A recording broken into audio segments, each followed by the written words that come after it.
시간 하나님 말씀 보도록 하겠습니다.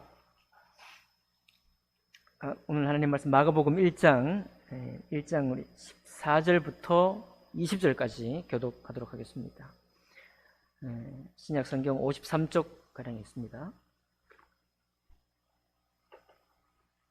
마가복음 1장 14절부터 20절까지 말씀입니다. 제가 먼저 읽겠습니다.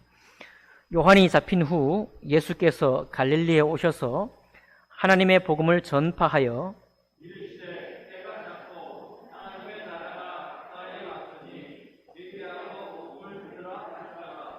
갈릴리 해변으로 지나가시다가 시몬과 그 형제 안드레가 바다에 그물 던지는 것을 보시니 그들은 어부라.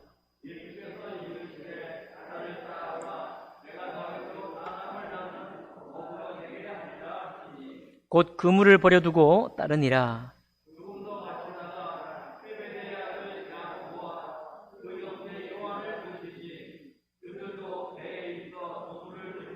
함께 읽습니다. 곧 부르시니 그 아버지 세베대를 품꾼들과 함께 배에 버려두고 예수를 따라가니라. 아멘. 말씀과 예배를 위해 기도하겠습니다.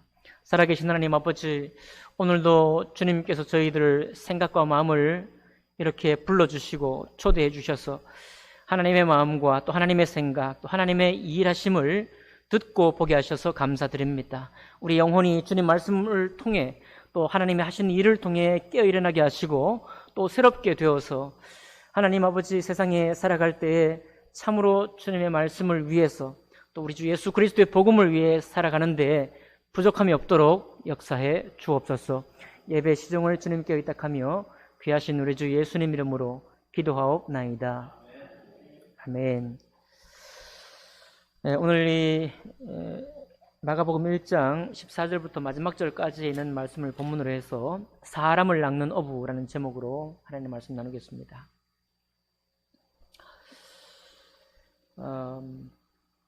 요즘 대학 입시 철입니다. 그래서 원서를 넣고 그렇게 하는 학생들이 많이 있는데요.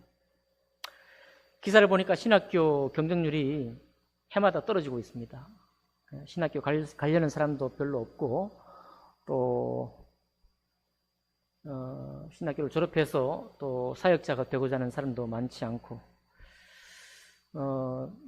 교회들이 이제 인구수도 급격하게 줄기 때문에 중소도시가 사라질 위기에 몰려있다는 소식도 접하고 있죠. 그러니까 그대로 있으면 교회는 사라집니다. 사라지게 돼 있고 그런 상황 속에서 신학 입학자들도 없으니까 후대를 맡아줄 사람이 없는 것이죠. 그런 어려운 형편 속에 우리가 들어가고 있습니다. 그래도 웬만한 또 신학교는 경쟁률이 또 있어요. 이렇게 5점 몇 대 1 이렇게 오늘 신문에 보니까 그러더라고요. 경쟁률이 떨어지고 있지만 어쨌든 경쟁률이 있어요. 이게 좋은 소식인지 나쁜 소식인지는 알지 못하지만 여러분, 하나님의 부르시면은 경쟁률이 없습니다. 오늘 사람을 낚는 어부를 우리 주님 부르시는데 이 사람을 낚는 어부를 부르시는 신학교에 들어가고 안 들어가고에 대한 경쟁률도 있고 거기는 자격도 있고 시험도 쳐야 되고 그렇습니다. 입학 요건이 있어요. 그런데 하나님의 예수님께서 부르시는 사람을 낚는 어부가 되게 하는 데는 자격 요건이 특별히 없습니다. 경쟁률은 더 없어요. 왜 그러냐? 하나님은 절대적으로 지목합니다. 그 사람이 응답하면 들어오는 거예요. 그 사람이 응답하면 들어오고 응답하면 또 제자의 길로 걷게 되는 것입니다. 주님이 모든 사람을 구원하기 원하셨기 때문에 모든 사람을 아마 어떤 순간 절대적으로 부르실 수 있습니다. 누가 그 절대적인 부르심 앞에 응답하느냐가 관건이에요. 그게 유일한 관문입니다. 그래서 우리는 누구든지 사람을 낚는 어부가 될 수 있습니다. 또 우리 주님도 오늘 여기 예수님 때가 찼고 하나님의 나라가 가까이 왔으니 회개하고 복음을 믿으라 이렇게 하시고 제자를 부르시는데 특별한 게 없습니다. 16절 보면요, 갈릴리 해변으로 지나가시다가 시몬과 그 형제 안드레가 바다에 그물 던지는 것을 보시니 그들은 어부라. 예수께서 이르시되 나를 따라오너라. 내가 너희로 사람을 낚는 어부가 되게 하리라 하시니. 그치? 18절에 보니까 곧 그물을 버려두고 뭐하니라? 따르니라. 끝난 거예요. 입학도 끝났고 자격 요건도 끝났습니다. 뭐 인턴 사원도 없어. 이거는 인턴제도 없고 그냥 들어가면 되는 겁니다. 여러분에게 이런 은혜와 축복이 있기를 바랍니다. 사실 제가 청년 때 이 본문을 읽을 때도 사람을 낚는 어부라는 이 낚는다는 말에 별로 이렇게 매력적이지 않더라고요. 요즘도 특별히 여러분 우리 이 현대 사회에 보면 낚였다 이런 얘기 하잖아요. 대부분 다 좋은 거에 낚여요? 안 좋은 데 낚여요? 안 좋은 데 낚이잖아요. 뭐 사기를 치는데 낚였다든지 아니면 뭐 누가 보통 이제 인터넷 같은 경우에 뭐 있을까 하고 제목은 그럴싸해서 클릭해보면 아무것도 아닌, 그럴 때 우리가 제목에 낚였다. 그렇죠? 요즘은 또 신문 기사들도 자극적으로 클릭 한번 받아야 되니까 뽑아놓고 클릭해보면 뭐 제목하고 다르고 내용하고 다르고 뭐 그런 얘기도 있습니다. 이 낚였다라는 말이 제가 청년 시절이니까 30년 전만 해도 이 낚는다는 것에 대해서 조금 이제 그런 게 있었는데 요즘은 더한 것 같아요. 그래서 아마 혹시 이 말씀을 듣고 있는 청년이나 학생들 가운데는 사람을 낚아? 나를 낚아? 하나님이? 이렇게 기분이 좋지 않아 할 친구도 있을 수도 있겠습니다. 여러분 옛날에는 새라는 게 저희는 새라면 좋죠. 여러분 인상에 새는 좋지 않습니까? 창공을 나르고 자유롭게 나른다. 근데 벌써 학생들은 싫어하는 거예요. 새 그러면 무섭다고 그래요. 막 살 뒤룩뒤룩 찐 비둘기 너무 많이 봐가지고 무섭고 별로 안 좋은 게 새입니다. 그러니까 이 시대에 따라서 단어가 이게 긍정적인 의미가 되기도 하고 부정적인 의미도 되기도 하는 거죠. 그런데 사실 구약 성경에도 이 낚는다는 말은 좋은 표현은 아니었습니다. 하박국 1장 18절에도 보면 이 바벨론이 이스라엘 백성들을 이렇게 힘들게 하고 괴롭히는 것을 저들이 우리를 그물을 던져서 우리를 낚는 것을 그냥 바라보고 계십니까? 라고 말하거든요. 그러니까 구약시대도 이미 낚는다는 말은 그렇게 좋은 표현은 아니었습니다.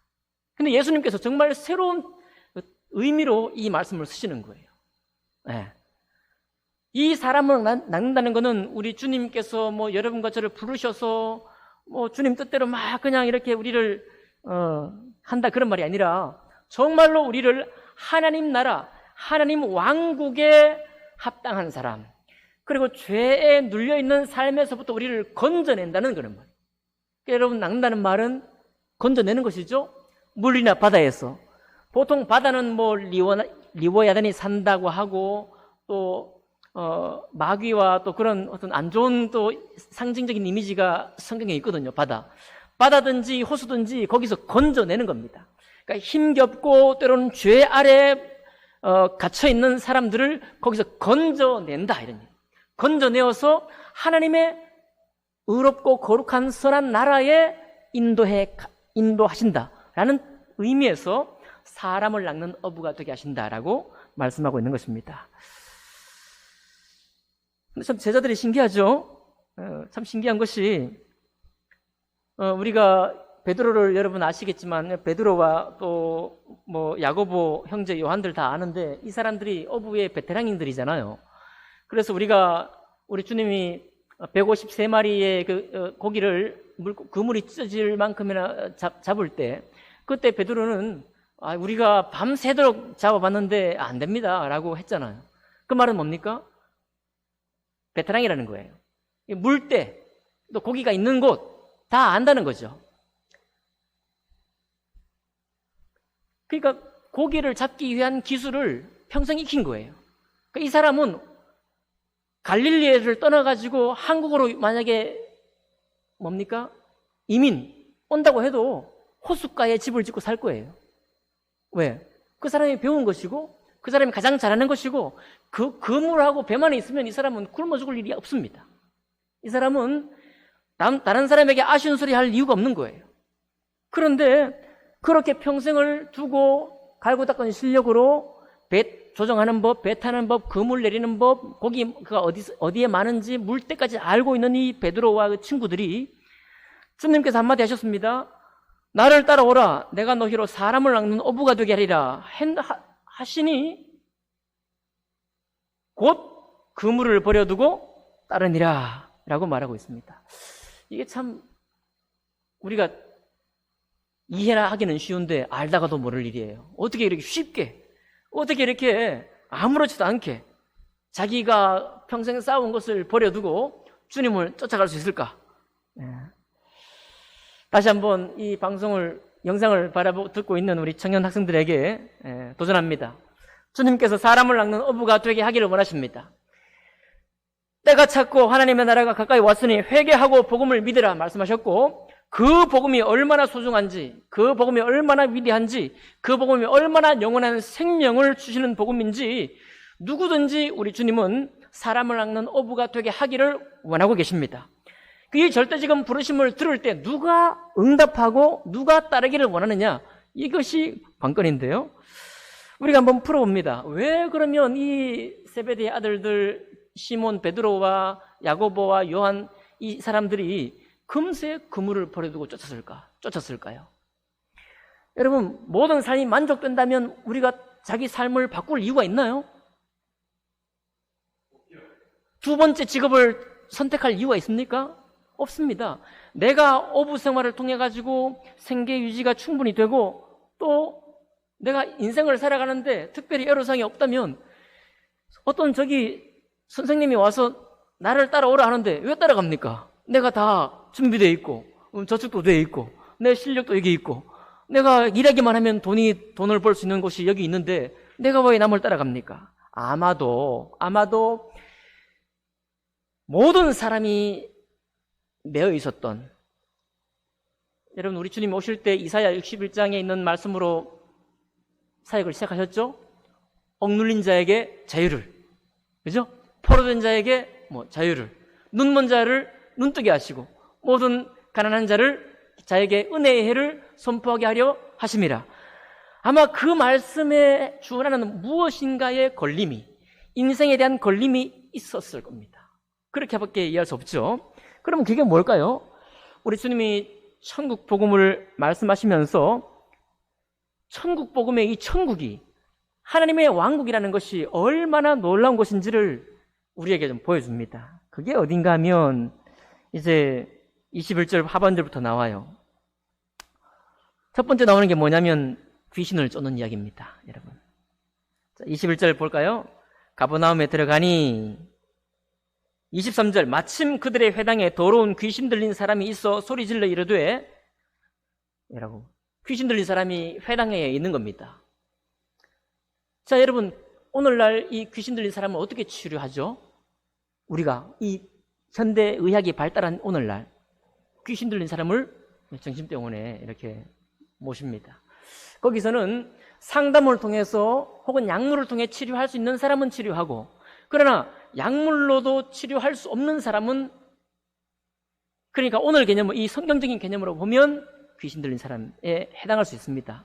이 사람들은 화학적인 약물로 그냥 행동을 제어하는 거죠. 제가 아는 상식은 그렇습니다. 아마 여러분들도 그렇게 알고 계실 거예요. 그래서 많은 사람들이, 심지어는 고우 같은 사람도 그랬다고 하는데요. 정신병원에 가서 오늘날 이 발달한 현대의학, 과학과 문명이 발달한 이 시대에도 이 사람들을 치료할 방법은 없는 겁니다. 주님 계실 때도 없었지만은 죄가 이 땅에 들어와서 귀신의 역사가 생기고 난 이후에 그 귀신의 역사를 내어 쫓을 수 있는 권세를 가진 것은 이 땅에 없었습니다. 당시에도 네로라는 의술을 가진 의사라도 귀신 들린 사람을 고칠 수가 없는 거예요. 이 말은 뭐냐면, 여러분, 우리가 이 세상을 살아가면서 굉장히 하나님의 복음을 반대할 만한 그런 확신들을 가지고 있습니다. 이 확신들이 자꾸 반복이 돼요. 인생을 살면서 경험을 하다 보면 사람은 안 변한다든지 우리가 알고 있는 것이죠. 야, 사람 웬만해서는 안 변한다라는 말이라든지, 또 인생 뭐 있나 이런 얘기 있죠. 인생 뭐 있나, 사람이 거기서 거기지 등등의 이런 이야기 말입니다. 많은 이 일들이 우리의 삶을, 이 인생의 삶을 그냥 그대로 주저앉게 만드는 그런 일들이 많이 있어요. 그런 하나님을 따르기를 거절하게 만드는 일들이 많이 있습니다. 그 중에 대표적인 것이 바로 귀신 들린 이 사람이에요.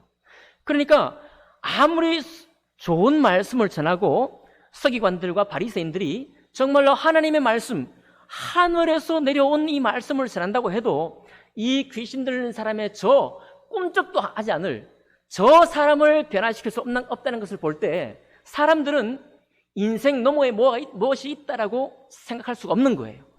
인생의 모든 짐은, 모든 막힌 담이나 모든 막힌 벽은 어떤 것도 해결할 수 없다. 우리가 죽어 하나님께로 가면 모를까라고 할 수 있을 만한 이야기죠.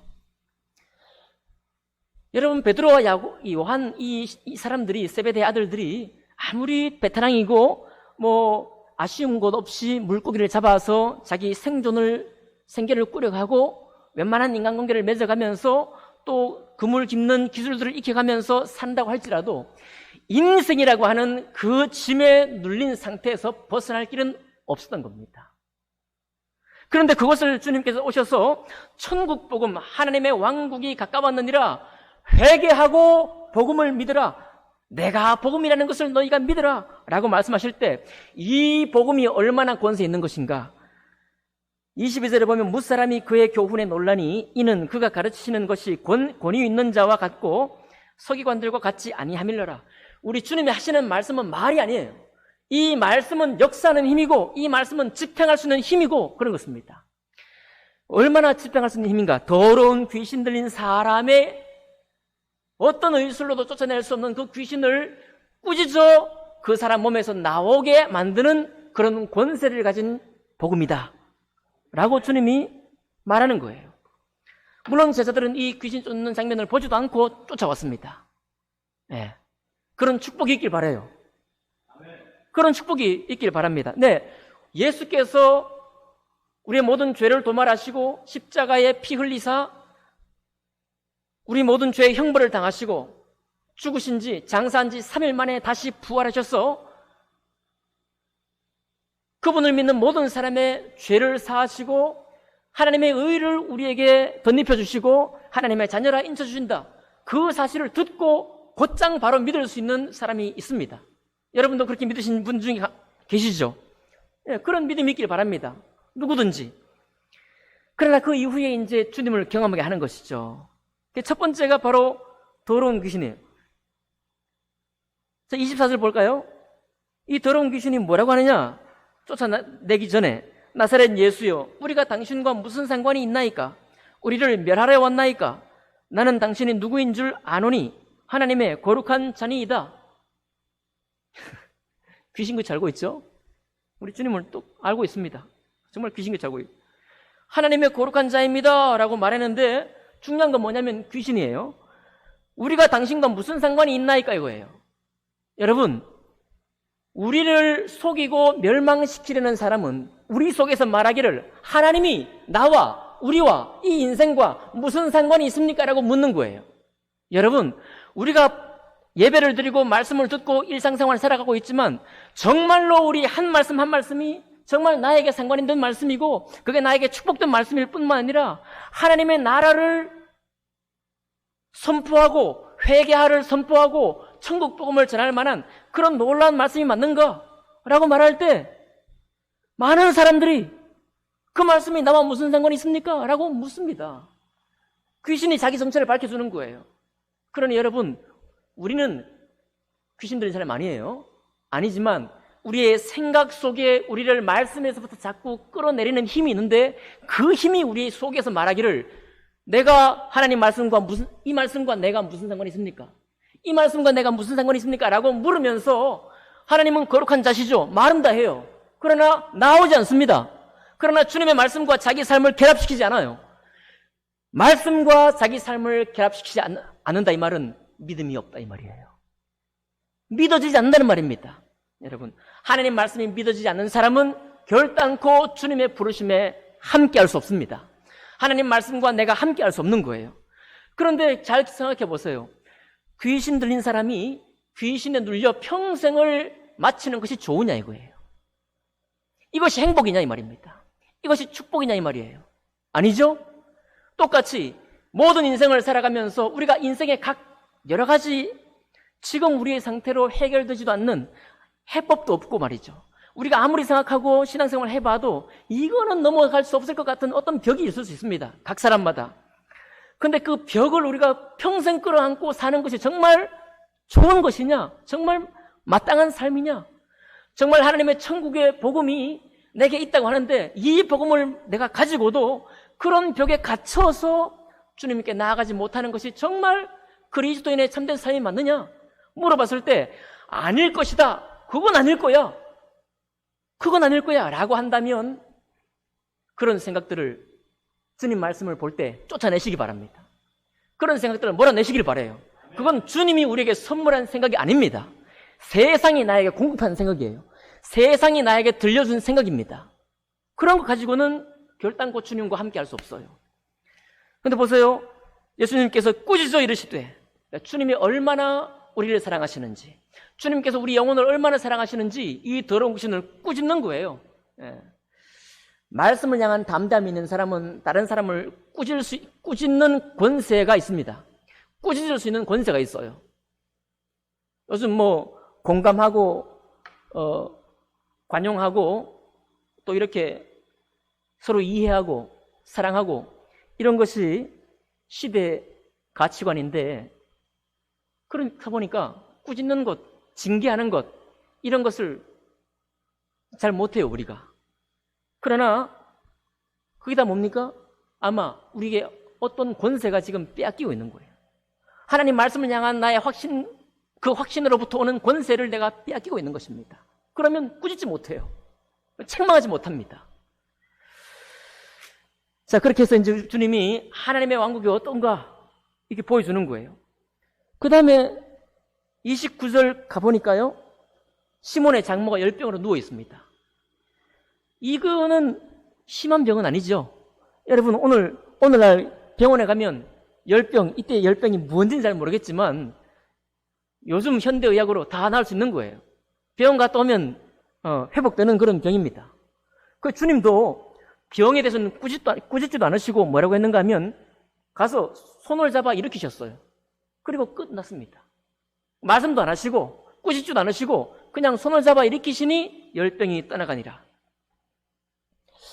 글쎄요, 코로나 바이러스는 어떻습니까? 우리가 지금 2년째 직면하고 있는데 우리나라 회사에서 곧 뭐 이상 실험이 이제 발표된다고 하죠.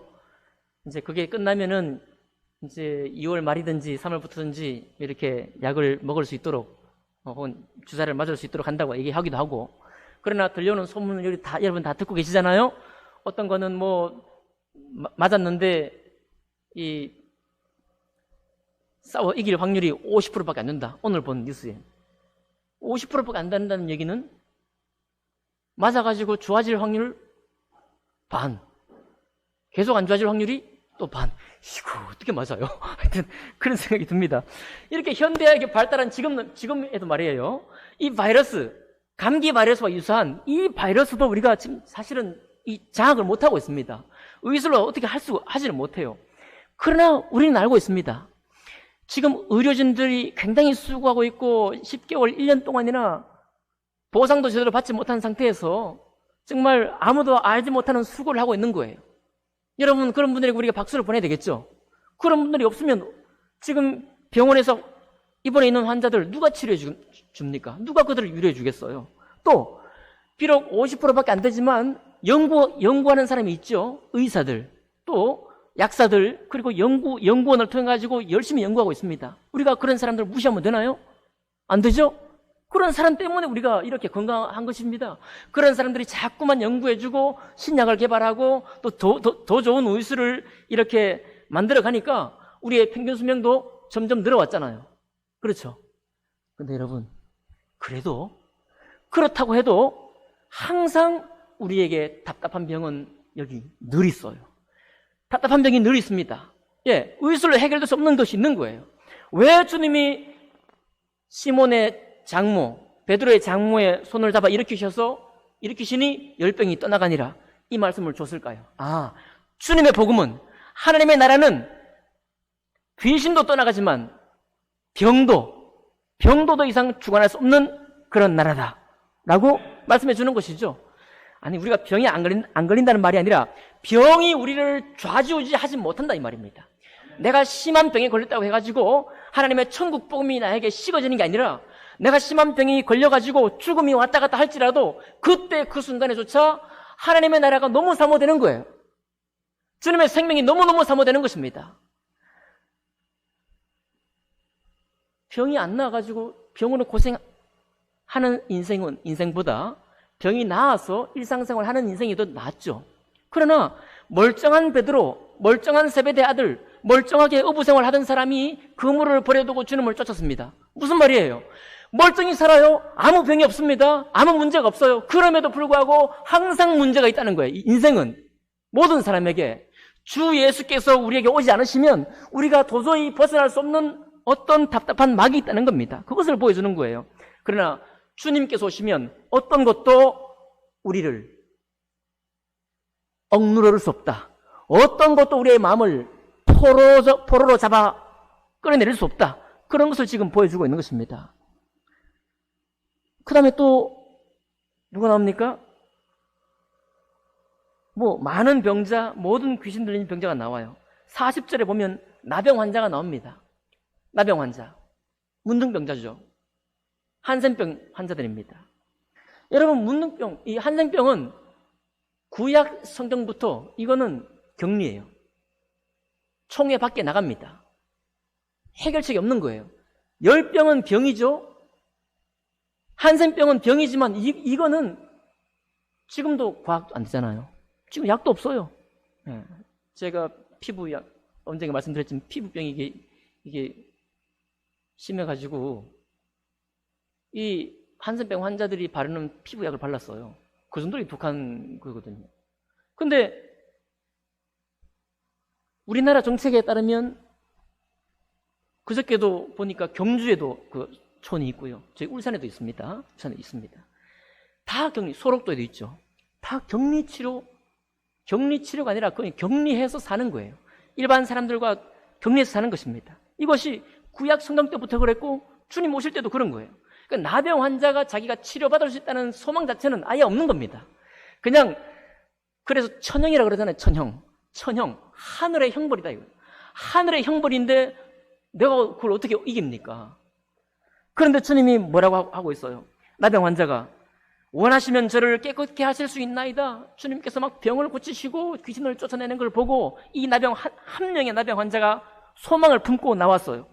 원하시면 주님이 저를 깨끗게 하실 수 있습니다 라고 나오니까 주님께서 불쌍히 여기셔서 그에게 대심에 이르시되 내가 원하노니 깨끗함을 받으라 하시니 곧 나병이 그 사람에게서 떠나가고 깨끗하여진지라.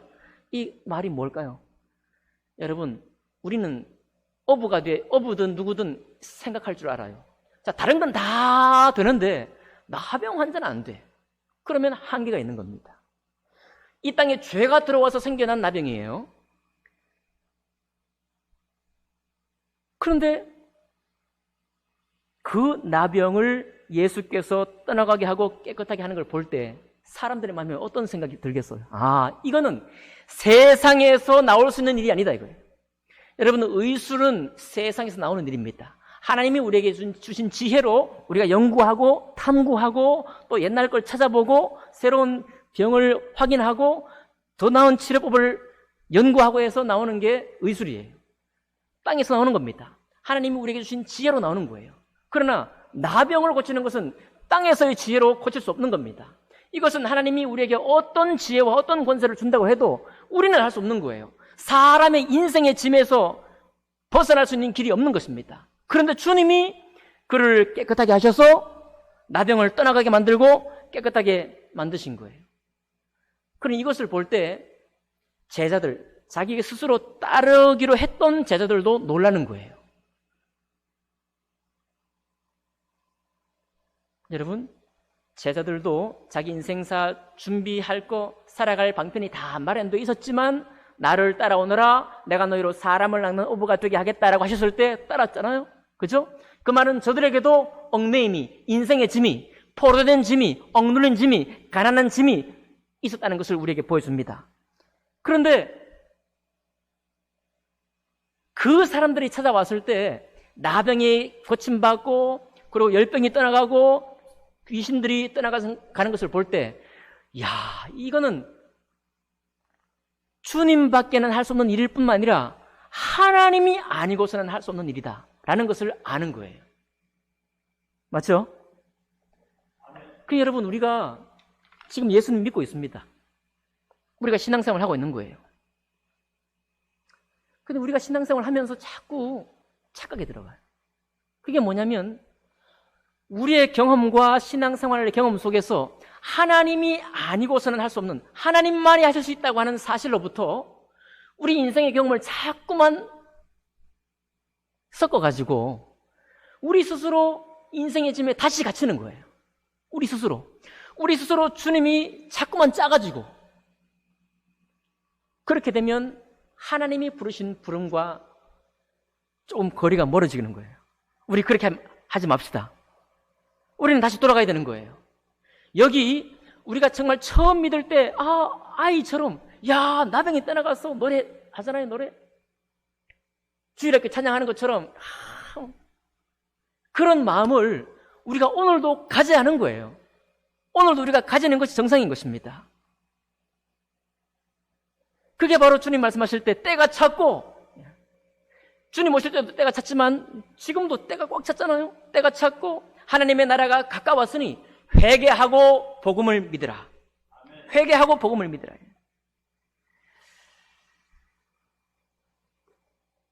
그래서 여러분, 우리는 지금 사회적 거리 두기를 하고 있는데요, 우리는 서로 사람들끼리는 건강한 거리 두기를 하셔야 합니다. 영적인 거리 두기도 필요해요. 이 베드로와 요한이나 이 사람들이 자기 주변에 있는 사람을 보고 주님을 따랐다고 하면 주님 못 따랐을 거예요. 누구 보고 따랐는가 하면 주님 보고 따른 거예요. 절대적으로 주님 한 번 보고 따른 것입니다. 우리가 신앙생활 하다 보면은 옆에 사람도 둘러보고 목사님도 둘러보고, 요즘 또 인터컵이 문제가 되는데 열심히 선교 잘한다고 하더니 막 이상한 데로 가고 있고. 그러니까 우리가 이 주님의 천국 복음 안에 정말 기쁘고 감사한 삶을 살려면은 우리가 정말 건강한 거리두기가 필요해요. 여러분, 저와도 건강한 거리두기가 필요합니다. 저를 어떻게 다 믿어요? 그렇잖아요? 우리 주님 말씀에 뭐라고 했습니까? 그들의 말은 믿되 나중 행실이 어떤가를 보고 판단할지어다요. 나중 행실이. 그러니까 우리가 건강한 거리두기가 필요한 거예요. 저는 그래서요, 우리 목사님들하고 자주 만나지만은 막 너무 살갑게 다가오려고 하면 제가 좀 거리를 좀 둡니다. 왜냐하면 내가 그분을 책임질 수 없고 그분도 나를 책임질 수 없어요. 내가 그분을 자꾸만 의탁하고 그분이 나를 자꾸 의탁하게 되면 서로 약해지는 것입니다. 우리는 무엇을 위해서 서로 가까워져야 되나요? 각자가 주님과의 만남, 주님과의 사귐을 더 가까이 할 수 있도록 돕는 사람으로 가까워져야 되는 거예요. 그래서 우리는 서로 건강한 거리두기가 필요합니다. 교회들도 그렇고, 교회들끼리도 그렇고, 목사들끼리도 그렇고, 성도들끼리도 그래요. 그러면 어떻게 되느냐? 우리 주님과는 건강하게 가까워져야 합니다. 건강하게 가까워져야 돼요. 왜냐하면 너무 빨리 가까워지려고 하다 보면 또 이상한 일을 합니다. 최근에 좀 안타까운 소식인데, 일산 지역에 있는 한 목사님의 자녀가 50일 금식기도 하셨어요. 60년대 얘기가 아닙니다. 70년대 얘기가 아니에요. 최근에요. 50일 금식기도 하고 소천했습니다. 우리 1세대, 1, 2세대 목사님들은 그런 거를 아주 자주 했어요. 그렇게 하는 것이 우리 주님과 가까워지는 가장 빠른 길이라 생각한 겁니다. 이거는 건강하게 가까워지는 게 아니에요. 여러분, 주님과 가까워질 때는 하나님의 말씀을 잘 깨닫고 또 판단하고, 그리고 세상도 잘 둘러보고 나 자신이 누구인지를 또 잘 알아가고, 우리 사람이 누구인지도 알아가는 가운데에서 정말 주님이 지금 나를 불러도 내 모든 것을 버려두고 쫓을 만한 그런 참되신 주님이 맞다라고 하는 그런 마음이, 그런 사모함이 자꾸만 생겨가는 것. 그렇게 주님과 가까워져야 되는 거예요. 그래야 건강하게 가까워지는 것입니다. 그래야 귀신이 하는 이야기, 당신이 나와 무슨 상관이 있습니까? 당신은 거룩한 자입니다. 예, 하나님은 거룩한 분이십니다. 그러나 주님이 나에게 하신 말씀이 나와 내 인생에 지금 나와 무슨 상관이 있습니까? 이렇게 하고 주님을 거절하지 않는 거예요. 만약에 오늘 예배 드리는 분 가운데 그런 분이 계시다면 그거는 나를 위해서 하는 말이 아니라 내 속에서 올라오는 말이지만 그것은 내가 하는 말이지만 나를 위한 말이 아니에요. 나를 위한 말은 누구냐면 예수님의 말씀입니다. 예수님 말씀만이 우리 영혼을 위하는 거예요. 예수님 말씀만이 우리를 정말로 회개하게 하고 복음을 믿게 하고 하나님의 나라를 사모하게 하는 말씀인 것입니다. 그래서 그것을 사모하는 사람이 주님을 따르고자 하는 마음이 있는 거예요. 끝으로 여러분, 혹시 여러분 가운데 예배 드리시고 또 신앙생활 하시면서 우선 저도 지금보다 좀 더 강건하게 주님과 더 가까워지고 싶고 정말 주님이 약속하신 이 말씀, 이 은혜의 말씀대로 내가 살기 원합니다. 그런 분 계시다면 저와 함께 우리 한번 실천해 보기 원합니다. 예수님께서 이렇게 많은 병자를 고치시고 많은 일을 하시고도 이른 아침 미명에 아직 날이 밝기 전에 한적한 곳으로 가셔서 뭐 하셨다고 했어요? 기도하셨다고 했습니다. 우리가 좀 약한 기도죠. 이 기도를 우리가 이 코로나가 끝나기 전에, 이 겨울이 끝나기 전에 우리가 다시 한번 회복할 수 있기 원합니다. 드라마 미생이라는 드라마 옛날에 보셨나요 혹시? 거기에 나오는 유명한 대사라고 해서 제가 한번 써왔습니다. 한번 읽어드릴게요. 이제 신입사원에게 이 상사가 이제 어떻게 하면 뭐 잘 일을 할 수 있는지 그런 것을 권면했던 말인데 이런 말이 있습니다. 내가 이루고 싶은 게 있다면 체력을 먼저 길러라. 내가 종종 후반이 무너지는 이유, 이제 그 바둑을 배웠던 그 시절에 바둑 선생님이 하신 말이라고 하죠. 내가 종종 후반이 무너지는 이유, 데미지를 입은 후에 회복이 더딘 이유, 실수한 후에 복구가 더딘 이유, 다 체력의 한계 때문이야. 체력이 약하면 빨리 편안함을 찾게 되고 그러면 인내심이 떨어지고 그리고 그 피로감을 견디지 못하면 승부 따위는 상관없는 지경에 이르지. 이기고 싶다면 내 고민을 충분히 견뎌줄 몸을 먼저 만들어. 정신력은 체력의 보호 없이는 구호밖에 안 돼. 말로 떠드는 구호밖에 안 돼. 정신력이라는 것은. 그렇게 얘기를 했습니다. 오늘 주님을 따르고 싶고 더 주님과 건강하게 가까워지고 싶은 우리, 사람을 낳는 어부가 되고 싶은 우리에게 필요한 게 뭘까요? 예수님이 아침마다 하나님 나라의 말씀을 가지고 또 하나님의 그 왕국을 사모하시면서 수많은 사람들이 자기를 방해하시고 곧 이제 회방하고 그리고 또 뭐예요? 병 낫게만 요청을 하지 하나님 나라를 전혀 사모하지 않고 떡만 달라고 달려들지 하나님 말씀대로 정말 죄사함과 하나님의 자녀들은 축복에는 들어가기 원치 않는 그 사람들의 그 피곤함을 어떻게 이겼을까? 어떻게 이겼을까요? 당신께서 매일 한적한 곳으로 가셔서 주님과 만나는 시간, 주님과 함께 당신 속에 그 힘을 계속 공급하셨던 그 시간으로 통해 가지고 이겼을 겁니다. 아마 주님 말씀을 다시 쓰면 이렇게 되지 않을까 모르겠습니다. 여러분과 제가 이루고 싶은 게 있다면 기도의 힘을 먼저 기르십시오. 여러분이 종종 후반이 무너지는 이유, 신앙생활에 데미지를 입은 후에 회복이 더딘 이유, 신앙생활 속에 실수한 후에 복구가 더딘 이유, 다 기도의 한계 때문입니다. 기도의 힘이 약하면 빨리 편안함을 찾게 되고 그러면 인내심이 떨어지고 그리고 그 피로감을 견디지 못하면 하나님 나라 따위는 상관없는 지경에 이르게 될 겁니다. 하나님의 승리를 맛보고 싶다면 여러분의 고민과 그 답답한 마음을 충분히 견뎌줄 수 있는 기도의 힘을 먼저 만드십시오. 하나님의 말씀은 기도의 힘 없이는 말로 떠드는 구호밖에는 안 되기 때문에 그렇습니다. 라고 우리 주님이 오늘날 여러분과 저에게 말씀하실지 모르겠어요. 저도 민망합니다. 여러분, 시간을 정해놓고 하시거나 정해놓지 않고 하시거나 기도를 다시 한번 시작합시다. 왜냐하면 자꾸만 세상은 우리를 다시 세상 안에서 살게 만들려고 해요. 이 힘이 너무너무 강한 겁니다. 더러운 귀신 들린 자만큼 강한 거예요. 이 한센병만큼 강한 겁니다. 우리가 거기에 다시 빠지면 도저히 헤어나올 수 없는 것 같은 장벽을 다시 만나는 거예요. 우리의 신앙을, 예수 믿고 우리의 신앙을 다시 거기로 몰아가는 순간 우리는 망한 겁니다. 우리는 정말 주님이 주신 참된 기쁨을 누리지 못하는 삶을 살게 되는 거예요. 왜 그렇겠어요? 왜? 버려두고 와서 주님을 믿었다고 와서 모든 죄 용서를 받고 하나님의 자녀가 되었다고 하는 우리가 왜 다시 거기로 무너지겠습니까?